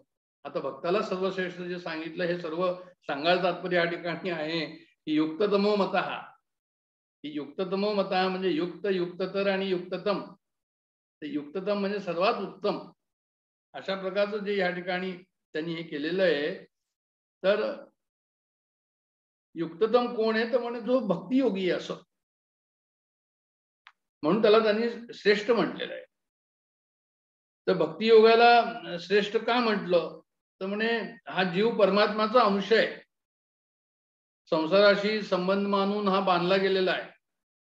जेव्हा संबंध सोडतो तेव्हा तो सुखी होतो, आणि हे सुख, ह्या सुखात सुद्धा एक पराधीनता आहे. कसं काय? म्हणजे जेव्हा त्याला असं वाटतं की बा मी संतापत नाही, मी म्हणजे माझ्यामध्ये दुःख नाही, अशा प्रकारचं जेव्हा त्याला जे आहे त्या ठिकाणी असतं, त्यावेळेस जे आहे ते काय असतं तर म्हणजे त्याला सूक्ष्म अहंकार असतो. मी संतापत नाही असं जेव्हा तो म्हणतो तेव्हा त्याला सूक्ष्म अहंकार असतो. म्हणून या ठिकाणी जे आहे ते सूक्ष्म अहंकार असल्यानंतर काय होतं तर म्हणजे त्याला जे आहे ते पूर्ण सुख मिळत नाही, त्या सुखामध्ये पराधीनता त्याला दिसते. यालाच ते ब्रह्मभूत अवस्था म्हणतात. म्हणजे ह्या अवस्थेमध्ये जर स्थित राहिला तर तो हळूहळू जो आहे तो अहंकार जाईल. म्हणजे ब्रह्मभूत प्रसन्नात्मा न शोचती न कांक्षती समसर्वेषु भूतेषु मद्भक्ती लभते पराम. हा जो पुढे आलेला श्लोक आहे तो ब्रह्मरूप झालेला 18व्या श्लोकामध्ये, 18व्या अध्यायामध्ये 24वा श्लोक येतो. ते ब्रह्मरूप झालेला प्रसन्न मनाचा साधक शोक करत नाही. तो ब्रह्मभूत झालेला आहे, ब्रह्मरूप झालेला आहे. तो कशाची इच्छा करत नाही, संपूर्ण प्राण्यात समभाव ठेवतो व माझ्या पराभक्तीला प्राप्त होतो. म्हणजे ह्या अवस्थेमध्ये स्थित राहिल्याने काय होतं, अहंकार काय होईल तर म्हणजे जे आहे ते हळूहळू प्रकृतीशी संबंध न राहिल्याने प्रकृतीचा अंश शांत होतो आणि त्याचा अहंकार जो आहे तो हळूहळू समाप्त होतो. असं त्यांना अहंकार समाप्ती अशा प्रकारे होते हे त्यांना सांगायचं या ठिकाणी. तर तात्पर्य काय? तात्पर्य हे आहे की ज्ञानयोगी कर्मयोगी हे योग्य वेळ आल्यावर अहंकारहीन होतात, पण भक्तियोगी काय होतं तर म्हणजे तो आरंभापासूनच भगवंताचा असं तो म्हणतो, म्हणून त्याचा अहंकार सुरुवातीला समाप्त होतो. तो म्हणतो मी भगवंताचा, भगवंत माझा. भक्तामध्ये जे आहे ते करुणा कोमलता अशी दिसून येते. भगवद्गीतेमध्ये जेव्हा सिद्धयोगांच्या वर्णन केलेलं, सिद्धयोगाचं, कर्मयोगाच्या सिद्धयोगाचं वर्णन केलंय, ज्ञान मार्गाने जाण्याचं वर्णन केलंय, त्याच्यामध्ये करुणा कोमलता अशा प्रकारचे शब्द आले नाही. परंतु भक्ताच्या लक्षणांमध्ये असे शब्द आलेले, जे त्या मार्गाने गेले ज्ञान मार्गाने त्यांच्यामध्ये असे शब्द आले नाही, पण भक्ती मार्गाने जे गेले त्यांच्यामध्ये शब्द आलेले. उदाहरणार्थ 12व्या अध्यायामध्ये 13वा श्लोक, अद्वेष्टा सर्व भूतानां मैत्र करुणा एवच. म्हणजे भक्त आरंभापासून स्वतःला कनिष्ठ समजतो, भगवंताला सर्वश्रेष्ठ समजतो. म्हणून नम्रता कोमलता भगवंताच्या चिंतनात प्रसन्नता हे सर्व त्या ठिकाणी असतं. म्हणजे त्याचं कसं असतं तर म्हणजे तृणादपी सुनिचेन तरोरीव सहिष्णुना. तृणादपी म्हणजे तृण म्हणजे घास. तर घासाचं काय असतं म्हणजे घास जो आहे तो हे होतो, म्हणजे लागलीत जो आहे तो वारा आला की खाली जातो. तर ह्याचं सुद्धा कसं आहे की ह्याला अभिमान त्या ठिकाणी नाहीच आहे. त्याचा अभिमान जो आहे तो गेलेला आहे तृणादपी. आणि दुसरा आहे सुनिचेन तरोरीव, म्हणजे वृक्ष कसा आहे सहिष्णुता, म्हणजे वृक्षाची सहिष्णुता खूप जास्त आहे. अमानिना मान देत, म्हणजे जे आहे ज्याला मान नाही, कीर्तनीय सदा हरी, म्हणजे ज्याला तो मान अपमान त्याच्याकडे नसतो, तो फक्त सदा हरिहरी करत राहतो, म्हणजे येथे सूक्ष्म अहंकारही नसतो असं त्यांना म्हणायचंय. म्हणून तो श्रेष्ठ आहे. म्हणजे भक्तामध्ये, भक्ती मार्गामध्ये, भक्तामध्ये आणि इतर मार्गामध्ये आणि त्या साधकांमध्ये या ठिकाणी फरक दाखवला आहे. तो फरक अशा प्रकारचा आहे की हा भक्त जो आहे तो लहान मुलांसारखा असतो, की अगदी लहान मूल असेल तर ते आईवर अवलंबून असतं, त्याला स्वतःचं असं काहीच नसतं, सर्व काही आईच्या पाठीवरच सर्व काही होणार. तर त्याच प्रकारे त्याला स्वतःचं काहीच नाही. तर त्याच प्रकारे हा भक्त सुद्धा जो आहे तो भगवंताशी इतका एकरूप होतो की तो जो आहे तो त्याला त्या ठिकाणी प्रेम उचंबळून येतं आणि त्याला स्वतःची काही जाणच नसते, सर्व काही भगवंत, कोणत्याही प्रकारची त्याला चिंता नाही, अशा प्रकारचा तो असतो. म्हणजे शांती स्वाधीनता हे कसं आहे, हे रस चिन्मय अखंड आहे, पण भक्तिरस कसा आहे, हा प्रतिक्षण वर्धमान आहे. म्हणजे हा कधी कमी होत नाही, हा कधी समाप्त होत नाही. म्हणजे प्रेमानंदाची भूक भगवंताला पण आहे आणि त्याची पूर्तता कोण करतो, त्याची पूर्तता भगवंतच करतात. तर अशा प्रकारे आपण ह्या ठिकाणी पाहिलं की कर्मयोगामध्ये आणि ज्ञानयोगामध्ये साधकाला स्वतःची निष्ठा आहे, स्वतःची स्थिती आहे. त्याला असं वाटतं मी काहीतरी करतोय, वाचतोय, श्रवण मनन निधिध्यासन असं मी काहीतरी करतोय आणि मी जे आहे ते काहीतरी सूक्ष्म अहंकार त्या ठिकाणी. पण भक्ताची स्वतंत्र निष्ठा नाहीये. तो भक्तावर सर्वथैव तो भगवंतावरच पूर्णतया अवलंबून आहे. त्याच्या प्रसन्नतेत ह्याची प्रसन्नता. तत्सुखे सुखित्वम. त्याला आपल्या उद्धाराची काही काळजी नाहीये, आपलं काय होईल याची काही काळजी नाहीये, कारण संपूर्ण भार भगवंतावर आहे त्याचा. योगक्षेम वाहम्यम. तर भक्ताची अशी स्थिती असल्याने त्या ठिकाणी जो एक एडिशनल पॉइंट या ठिकाणी त्यांनी दाखवायचा जो प्रयत्न केला आहे तो अशा प्रकारचा प्रयत्न केलेला आहे की प्रेम या ठिकाणी जे आहे ते प्रेम जे असतं ते प्रेम जे आहे ते वृद्धिंगत असतं आणि हे प्रेम इतर मार्गामध्ये दिसत नाही तेवढं जेवढं या ठिकाणी दिसतं असं त्यांना म्हणायचं. मनुष्याची स्थिती कुठे असते, आपली स्थिती कोणत्या ठिकाणी असते, त्यामुळे आपली स्थिती जी आहे जिथे आपलं बुद्धी आणि मन असतं त्या ठिकाणी असते. मग आपली बुद्धी जर मन ज्या ठिकाणी आपली असते त्या ठिकाणी जे आहे ते याचा अर्थ हा झाला की आता भक्त आहे त्याचं जर भगवंतामध्ये मन आणि बुद्धी असेल तर म्हणजे जे आहे ते मयेन मन आधस्त्व, म्हणजे माझ्यात मनाला स्थापन कर आणि मयी बुद्धी निवेशय, माझ्यातच बुद्धी प्रविष्ट कर. म्हणजे असं जर असेल की भाई मन पण तिथेच आहे बुद्धी पण तिथेच आहे आणि निवशिष्यसी मय्येव आता ऊर्ध्वन संशय आहे. म्हणजे हे जे ह्या ठिकाणी म्हटलेलं आहे तसंच या ठिकाणी म्हटलेलं आहे की मदगतेन अंतरात्मा, म्हणजे मन भगवंतात लावा, मन माझ्यात लावा, मन स्वस्वरूपात लावा किंवा भगवंतात लावा आणि श्रद्धावान म्हणजे बुद्धी भगवंतात लावा, मगच गाढ आत्मीयता त्या ठिकाणी होईल. म्हणजे बुद्धी कुठे लावायची मन कुठे लावायचं हे सांगताना त्यांनी सांगितले की सर्व काही भगवंतामध्येच. मन भगवंतात ठेवायचं आणि बुद्धी कुठे ठेवायची तर म्हणे श्रद्धा ठेवायची म्हणजे बुद्धी भगवंतातच राहील. अशा प्रकारचं वर्णन या ठिकाणी आपल्याला जे आहे ते दिसतं. तर परत त्यांनी जे आहे ते याच्याबद्दल असं म्हटलेलं आहे की जेव्हा आपण असं म्हणतो की युक्ततम जे म्हटलेलं आहे तर युक्त आणि युक्ततर संसारापासून जो विमुख होऊन आपला उद्धार व्हावा असं जे चिंतन करतो त्याला युक्त म्हणतात. आणि जे सगुण निराकाराला म्हणजे व्यापक रूपाला भजतात त्याला ते युक्ततर म्हणतात. परंतु जो केवळ मज सगुण स्वरूपाला मिळतो त्याला ते युक्ततम म्हणतात. अशा प्रकारचं क्लासिफिकेशन रामसुखदास महाराजांनी केलंय. म्हणजे त्यांनी स्पष्ट या ठिकाणी लिहिलंय की जो सगुण परमात्म्याला शरण येतो तो युक्ततम आहे, अशा प्रकारचं वर्णन केलंय. आणि असंही म्हटलंय त्या ठिकाणी की जेव्हा सर्व कर्मयोग ज्ञानयोग भक्तियोग काही पण असो सर्व योग त्याच्या ठिकाणी बांधतील तेव्हाच तो युक्ततम होईल. म्हणजे असं नाही राहणार आहे की भक्त जो आहे तो श्रेष्ठ म्हणजे मग त्याच्यात ज्ञान नसेल असं नाहीये, निष्काम कर्म नसेल असं नाही, ते सर्व त्या ठिकाणी दिसतीलच तुम्हाला. म्हणजे श्रद्धा विश्वास पूर्वक भगवंताच्या ठिकाणी तल्लीन झालेल्या व मनाने भजन केलेल्या साधकामध्ये सर्व योग घर करतात असं त्यांना म्हणायचंय. कारण संपूर्ण योगाचं निवासस्थान परमेश्वर आहे. मग आता परमेश्वरामध्ये जर हा निवास झाला तर बाकी योग कसे पाठीमागे राहतील, बाकी जे आहे ते योग सुद्धा त्या ठिकाणी असतीलच. आणि म्हणून मग असा युक्ततम योगी म्हणे कधी योगभ्रष्ट होऊ शकत नाही. का योगभ्रष्ट होऊ शकत नाही तर म्हणे अंतकाळी भगवान त्याचं स्मरण करतात म्हणून तो योगभ्रष्ट होऊ शकत. कारण समजा तो शेवटी अंतकाळी दुखी बेहोश झाला तर म्हणे भगवंत त्या ठिकाणी असतील.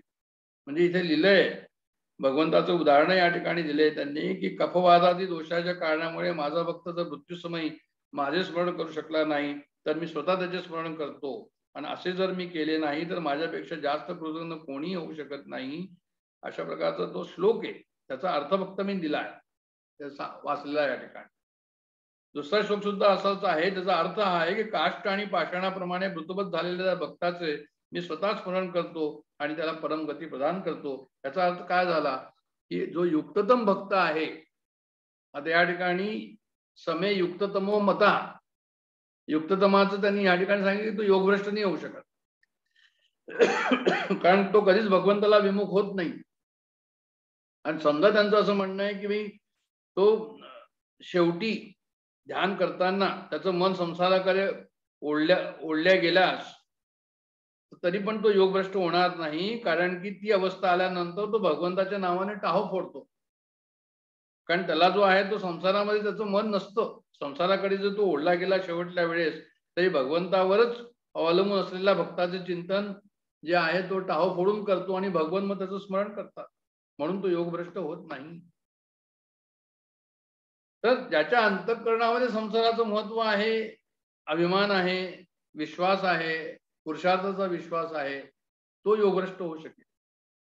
पण ज्याच्यामध्ये जो एकदा त्यांनी सरेंडर करून दिलं भगवंताला, मग त्याला जो आहे तो योगभ्रष्ट होण्याचा त्या ठिकाणी जो आहे तो प्रश्नच नाही, असं त्यांना म्हणायचं. तर हे सांगायचं तात्पर्य या ठिकाणी असं आहे की भक्ताचं म्हणजे महत्व सांगण्याकरता त्यांनी हे सर्व पॉइंट्स या ठिकाणी दिले आहे की भगवंताचा भक्त श्रेष्ठ का, कर्मयोगी असेल, ज्ञानयोगी असेल, ध्यानयोगी असेल, हठयोगी असेल, लययोगी असेल किंवा राजयोगी असेल, सर्वात भगवंताचा भक्त श्रेष्ठ. ते मे युक्ततमा मतः किंवा भक्तास तेतीव मे प्रिया, हा 12व्या श्लोकामध्ये 12व्या अध्यायामध्ये 20वा श्लोक आणि 6व्या अध्यायामध्ये जो आपण पाहिला 32वा श्लोक, सयोगी परमो मता, म्हणजे सर्व साधनांमध्ये भक्ती श्रेष्ठ, सर्व साधनांचा शेवट भक्तीमध्ये.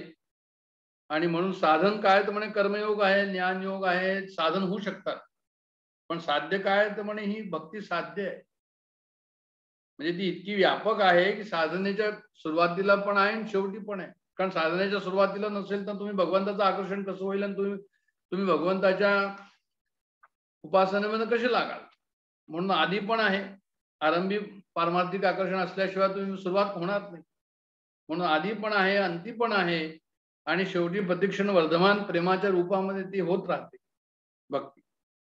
म्हणून त्यांनी म्हटलंय त्या ठिकाणी ब्रह्मभूत प्रसन्नात्मा न शोचती न कांक्षती, हे जे म्हटलेलं आहे 1854 मध्ये, 18वा अध्याय 54वा श्लोक.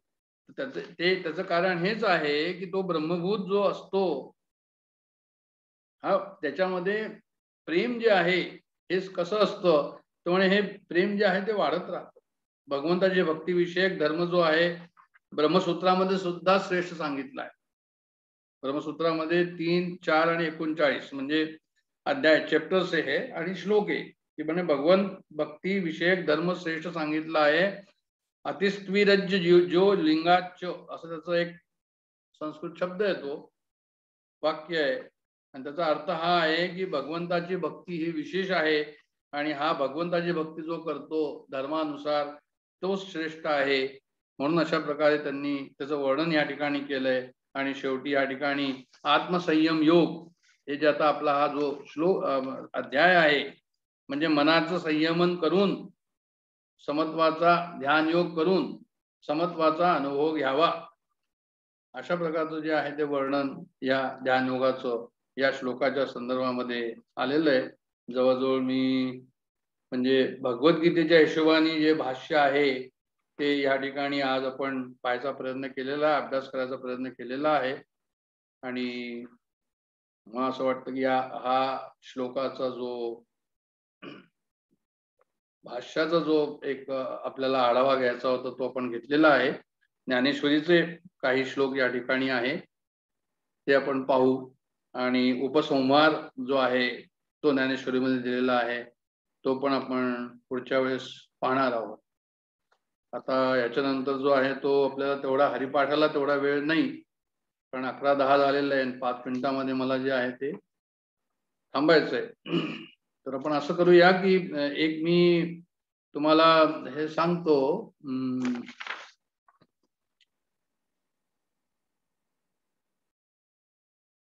संत वाङ्मयाचा आपला अभ्यास चाललेला आहे आणि संत वाङ्मयाच्या अभ्यासामध्ये एक ज्या संतांची जे आहे ते पुण्यतिथी काल होती त्यांच्याबद्दल जो आहे तो आपण या ठिकाणी जे आहे ते पाहूया. महिपतीनाथ महाराज ग्वाल्हेरचे त्यांची पुण्यतिथी काल होती आणि जवळजवळ 198 वर्ष 199 वर्ष त्यांना जाऊन झाली.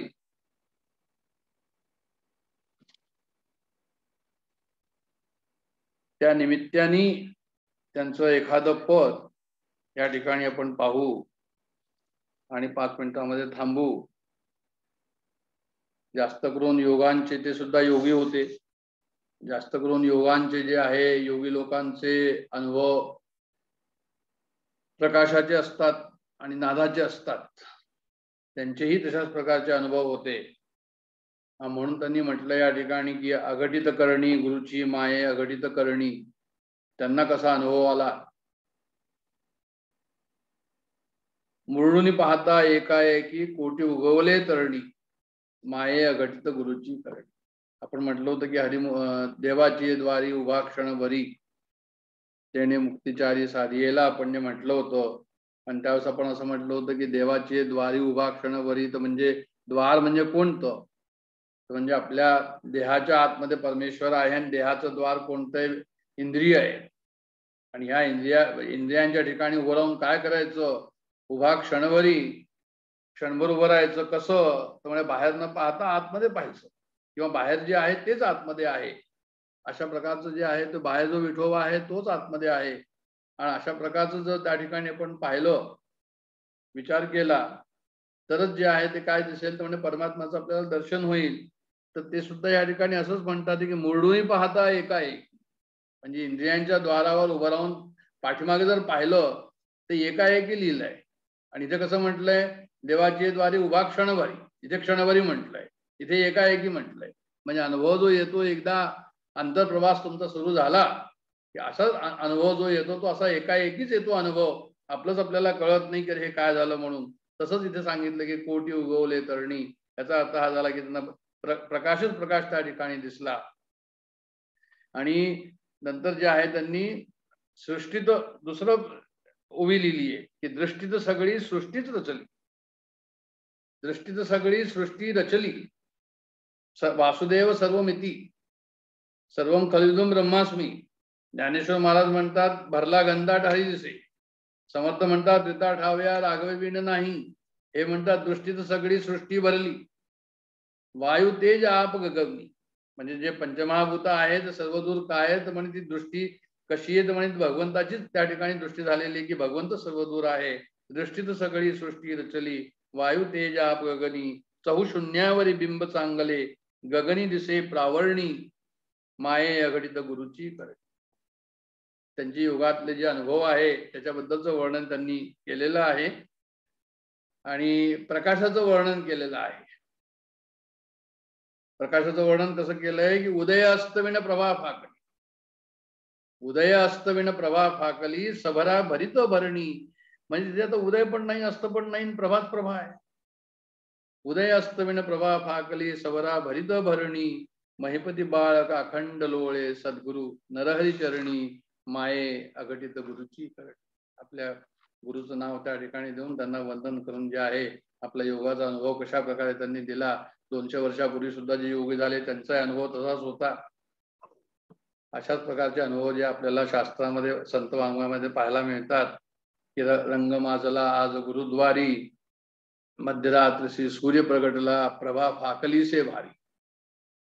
मध्यरात्री से सूर्य प्रगटला प्रभा फाकली से भारी. अशा प्रकारचे काय की देवाची द्वारी उभा क्षणभरी. हे जर द्वारी उभं राहून जर आतमध्ये पाहिलं तर अशा प्रकारचे अनुभव आहे. असंही आपण त्याला जे आहे लक्षात ठेवायला हरकत नाही. हरिपाठाच्या संदर्भामध्ये की अभ्राविण तो मेघ गरजतो. आपल्याला गडगडाट होतो. आज त्याचा अनुभव आहे आपल्याला की आकाशामध्ये ढग आल्यानंतर गडगडाट होतो. ते म्हणतात की अभ्राविण तो मेघ गरजतो. म्हणजे त्यांना जो नादाचा अनुभव येतो त्या नादाच्या अनुभवाला की तिथे अभ्र लागत नाही. अभ्राविण तो मेघ गरजतो जैसा सतत धारा वर्षतो. पाऊस जसा पडतो तशा प्रकारे जो तो आवाज होतो त्यांना. उदकाविण लाटा आदळतो, उदकाविण लाटा आदळतो, सतत एकमेकावरी, रंग माजला आज गुरुद्वार. हात झाला त्यांचा. त्यांनी नादाचा अनुभव दिलाय की नाना विधते वाद्य वाजती, तऱ्हेतऱ्हेचे नादाचे अनुभव त्यांना येतात आणि अनुहाताचे ध्वनी गर्जती, अनुहाताचे ध्वनी गर्जती, सोहम शब्दे पश्चिम पंथे प्रवेश करीत. आता आपण पश्चिम पंथात आपल्याला माहिती आहे की जेव्हा आपण कुंडलिनीचा अभ्यास केला होता त्यावेळेस पश्चिम पंथ म्हणजे काय आपण पाहिलं होतं की जे आहे ते आज्ञाचक्रापासून ब्रह्मरंध्राकडे जाण्याचा जो मार्ग आहे त्याला आपण पश्चिम पंथ म्हणतो. पश्चिम पंथे प्रवेश करीती, मूळ घरी शिखरावरी म्हणजे ब्रह्मरंध्रावर, रंग माजला आज गुरुद्वारी, प्रभा फाकली सेवा. तर मला असं म्हणायचं या ठिकाणी की एक या निमित्ताने थोडस आम्ही त्यांचं चिंतन केलं त्यांच्या पुण्यतिथीच्या निमित्ताने आणि हे पाहिलं की जे आम्ही हरिपाठामध्ये अनुभव पाहतो, जे भगवद्गीतेमध्ये आम्ही जे अनुभव पाहतो, जे इतर ठिकाणी अनुभव पाहतो ते संतांचे अनुभव आहे. ते सर्वांचा अनुभव जे आहे ते सर्वांचे एक आहे. मार्ग कोणताही असो शेवटी अनुभव जो आहे तो एकच आहे, यात वाद नाही. आता या ठिकाणी मी विराम करतो. जय जय रघुवीर समर्थ.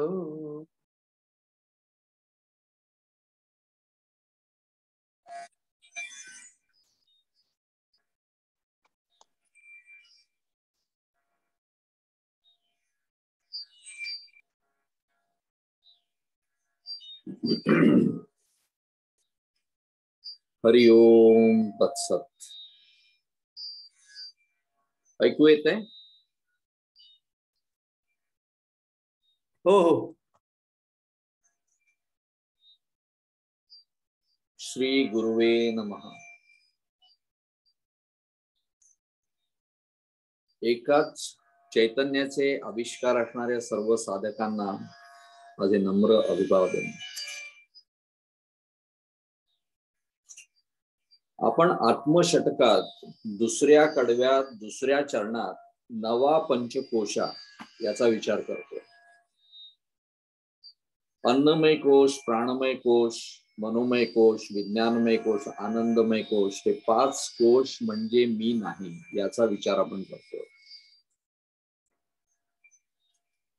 परमार्थाच्या पूर्व सुकृतामुळे स्पर्श होण्याआधी अन्नमय कोश म्हणजे हे अस्थि मासाचं हे शरीर म्हणजेच देह, हे म्हणजेच मी असं आपल्याला वाटत असतं. पण आपण पाहिलं की देह हा पंचभौतिक आहे आणि म्हणून हा देह म्हणजे अन्नमय कोश म्हणजेच मी असणं शक्य नाही. मग आपल्याला असं वाटतं की माझा प्राण गेला तर मी संपणार, म्हणून हा प्राण जो आहे तो मी आहे, म्हणजे प्राणमय कोश म्हणजेच मी आहे असं आपल्याला वाटत असतं. प्राणमय कोश म्हणजे प्राण आणि पंचवायू आणि कर्मेंद्रिय याला प्राणमय कोश म्हणतात. पण आपण पाहिलं की प्राण ही एक ऊर्जा आहे आणि ऊर्जा चालवणारा चेतन हा नेहमी वेगळा असतो, म्हणून प्राण म्हणजे मी नव्हे, म्हणून प्राणमय कोश म्हणजे मी असणे शक्य नाही. अशा प्रकारे अन्नमय कोश व प्राणमय कोश याचा आपण निराश केला आणि आज आपण मनोमय कोश त्याचा विचार करणार आहोत.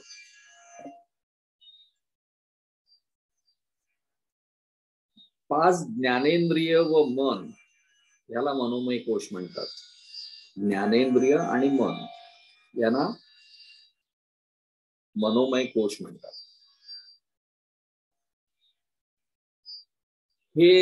हा मनोमय कोश म्हणजे मी नाही, मन सुद्धा मी नाही, मनोमय कोश मी नाही, हे आपल्याला मनोमय मनानेच आपल्याच मनाने हे आपल्याला समजून घ्यायचं आहे, बुद्धीने समजून घ्यायचं आहे. जे मन लहानपणापासून आपल्या बरोबर असतं असं एकही क्षणभर होत नाही की हे मन आपल्या बरोबर नाही. झोपेमध्ये सोडलं तर हे मन सारखं माझ्याशी बोलत असतं. माझ्या ज्ञानेंद्रियांचे सिग्नल्स मन प्रथम ग्रहण करतं आणि मग विश्लेषण करण्यासाठी बुद्धीकडे पाठवतं. हे मन सारखं संकल्प विकल्प करत असतं आणि म्हणूनच मनाला चंचल म्हणतात. आपण जितका वेळ जागो असतो तितक्या वेळ आपण मनाबरोबरच असतो. मनाला चूप करणे किती कर्म कठीण आहे हे आपल्याला माहिती आहे. ज्यावेळी आपण हरिनाम एकाग्रतेने घेतो, वाचेने नाम घेताना जो स्वतः ऐकतो आणि हरीचं चिंतन करतो त्याचं मन त्यावेळी एकाच मार्गावरून जात असतं. ध्यान करताना आपण मनाला शिस्त लावत असतो. अवांतर विचार मनात आले तर आपण मनाला परत आपल्या जे काही आपलं आलंबन असेल, सगुण मूर्ती असेल किंवा आणखीन काही असेल, त्याच्यावरती आपण परत परत आणत असतो. लहानपणी आई जी मुलाला शिकवण लावते ती सुद्धा मनाला शिकवण लावत असते, शिस्त लावत असते. आणि तसंच परमार्थामध्ये मनाला अमन करणं, त्या मनाच्या पलीकडे जाण्याची प्रक्रिया किती जरुरीची आहे हे आपल्याला माहिती आहे. आणि ते किती कठीण आहे याचाही हेही आपल्या अनुभवात आहे.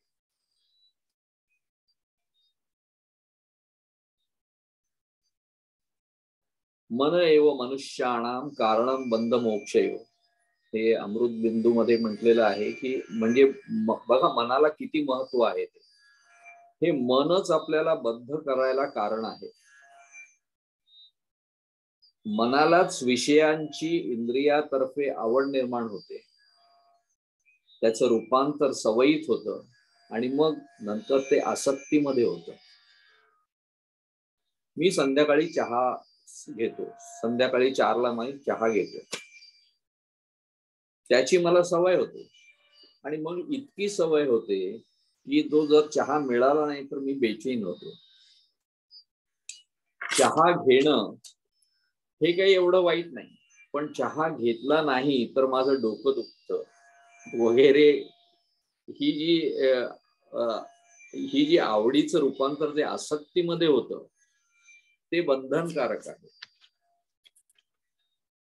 पण संतांनी म्हटलंय की ह्याच मनाला आपण चांगल्या सवयी लावू शकतो. मन हे शेतामध्ये शेतकरी जसं पाणी त्याच्या पाटातर्फे सोडतो आणि त्याला पाहिजे तिथे नेतो, ज्या झाडांना पाणी पाहिजे त्याप्रमाणे तो वळवतो, तसं हे मन आपल्याला वळवता येतं. हा संतांनी दिलेला मोठा दिलासा आहे आणि तशी मनाला आपण सवय लावू शकतो. आपण ते हरिनामाकडे लावलं, ध्यानामध्ये लावलं की तिकडेही जाईल.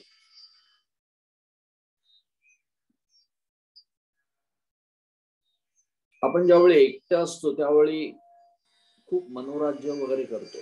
मन आपलं सारखं चालूच असतं आणि त्या मनामध्ये आपल्या मनोराज्य आपण करतो की आपल्याला भविष्य काळामध्ये काय करायला पाहिजे किंवा काय मिळेल, आणखीन काय नाही, याच्या म्हणजे थोडेसे भ्रमात्मक विचार असे करायला लागतो. त्याला मनाचे मांडे म्हणतात.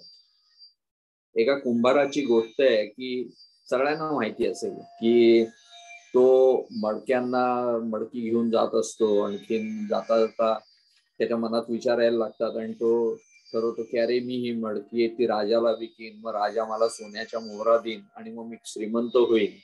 आणि मग श्रीमंत झाल्यानंतर या मडक्यांचं मला काय राहणार आहे, म्हणून ती मडकी स्वतःच फोडून टाकतो. असा हा मनाचा प्रभाव प्रचंड आहे. मनोराज्य करण्यामध्ये आपण इतके गुंतून जातो की त्यापेक्षा हरिनाम घेणं बरं. आणि किंवा मनाला योग्य ती दिशा देणं हे अत्यंत महत्वाचं आहे.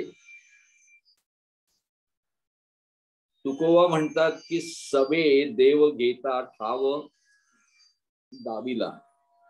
म्हणजे आपण जर देवाचं बोट धरून चाललो तर देवाची जी खोली आहे, सखोलता आहे, ती आपल्याला कळेल. ठाव म्हणजे मूळचं स्वरूप आपल्याला दिसेल.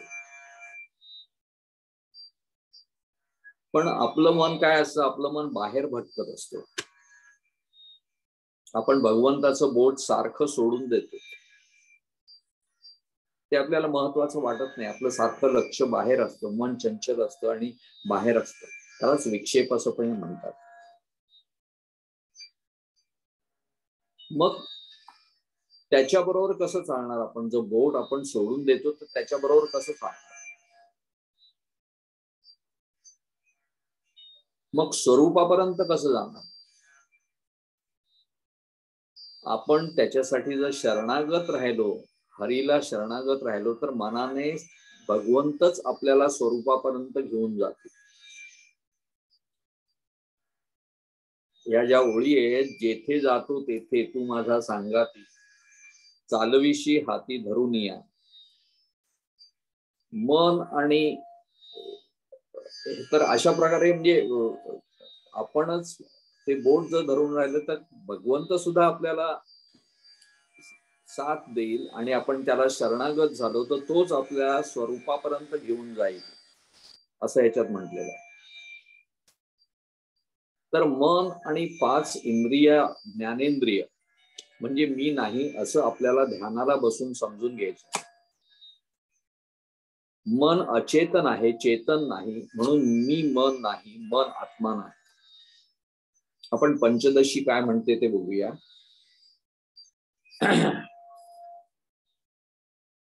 अहंताम ममताम देहे गेहादौच करोति यः कामाद्यव स्थवा स्थया भ्रांतो नासावात्मा मनोमयः.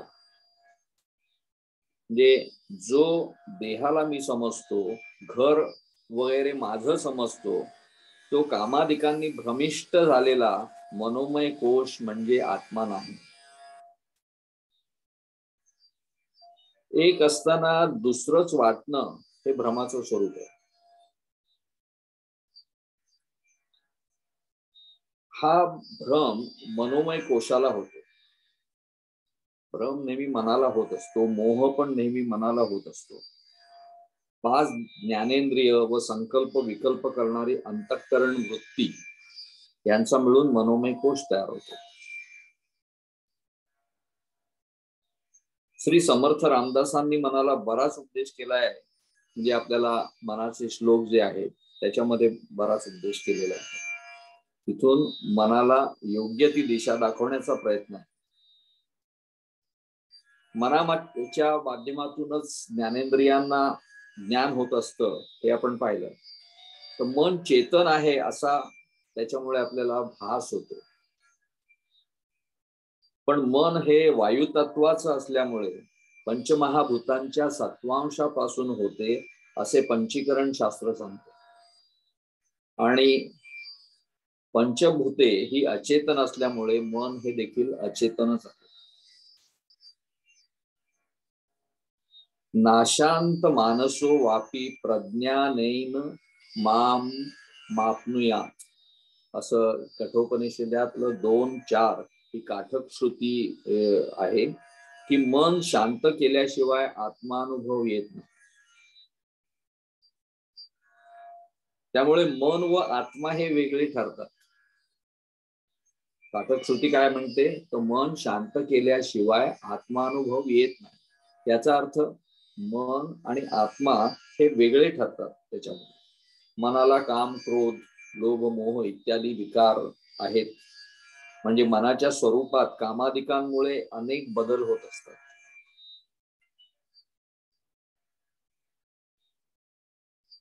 आत्मा कसा आहे? आत्मा हा अविकारी आहे, परिणाम रहित आहे, स्वरूपात बदल न होणार आहे.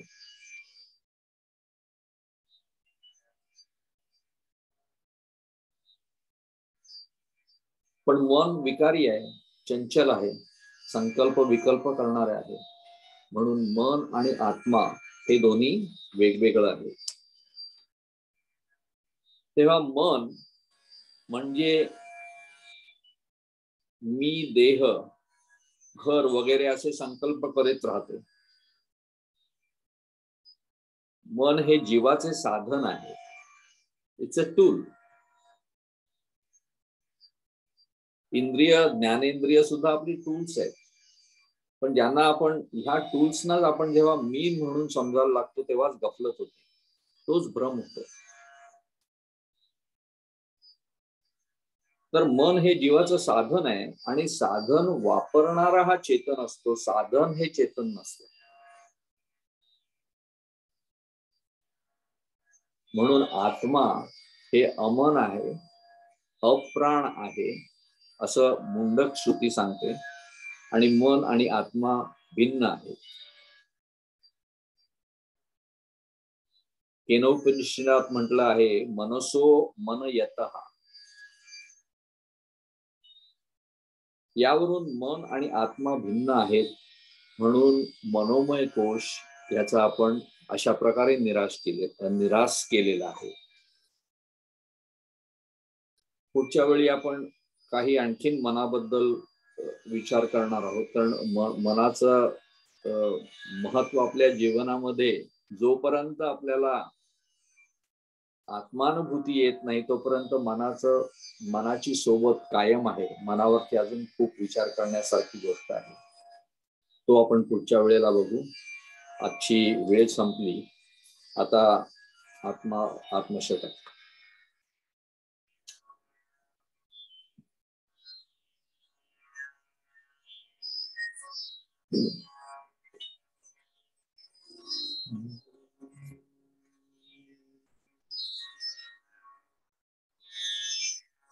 मनोबुद्धि अहंकार चित्तानि नाहं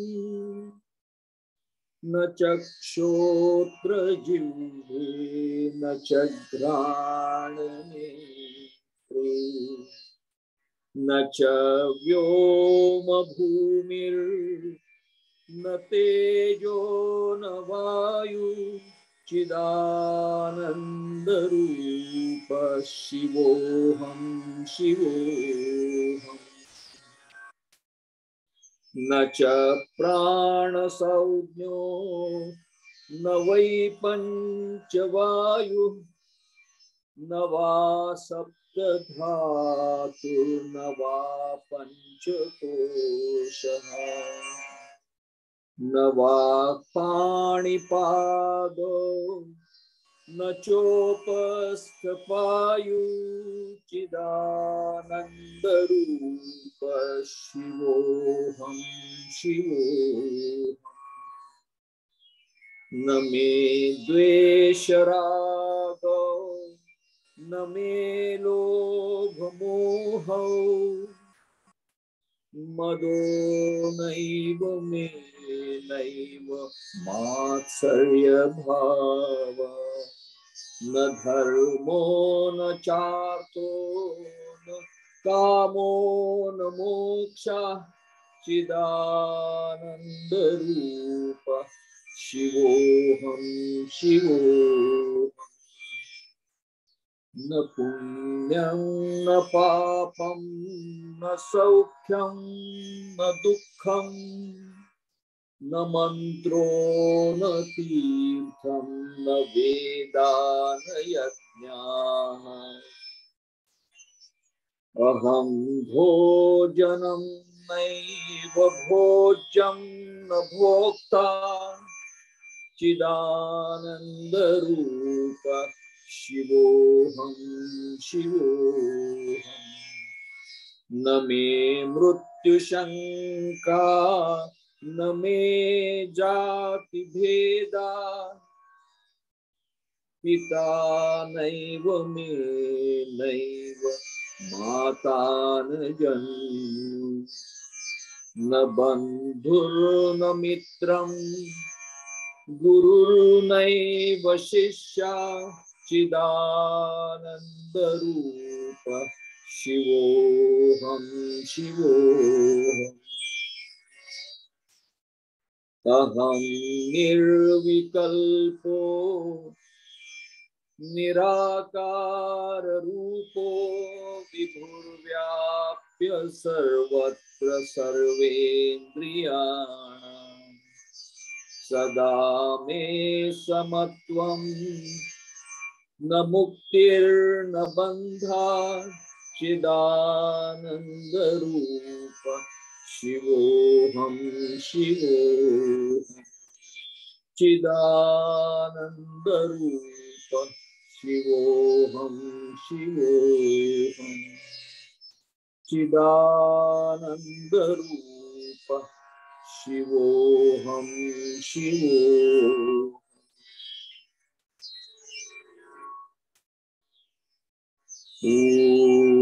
पूर्णमदं पूर्णमिदं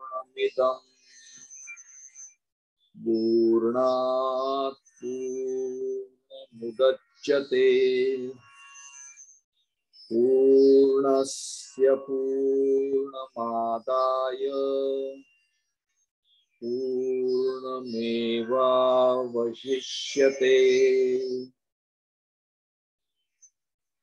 ओम शांति शांति शांति।